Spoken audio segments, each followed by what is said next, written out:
వనరులను, వ్యక్తులను దేవుడే సమకూర్చటం ప్రారంభిస్తాడు. అయ్యో పిల్లలు చదివి ఎట్లా ఆలోచించుకో. సమయం వస్తుంది, వనరులు దేవుడే సమకూరుస్తాడు.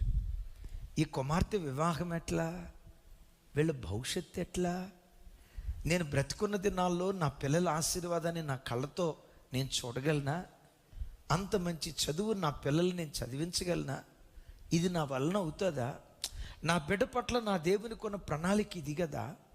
మరి ఈ ప్రణాళిక నెరవేర్చబడటానికి నేను ఆర్థిక సామర్థ్యత లేనిదాన్ని కదా, ఆర్థిక సామర్థ్యత లేనివాడిని కదా. ఎలా ఇది నెరవేర్చబడుతుంది? ఏ దేవుడు నీ పిల్లల పట్ల ఉద్దేశం కలిగి ఉన్నాడో, ఏ దేవుడు నీ పట్ల సంకల్పాన్ని సంకల్పించి ఉన్నాడో, ఆయన సంకల్పం నెరవేర్చబడటానికి వనరులను దేవుడే తన చిత్తానుసారంగా తగిన కాలమందు సమకూర్చటం ప్రారంభిస్తాడు.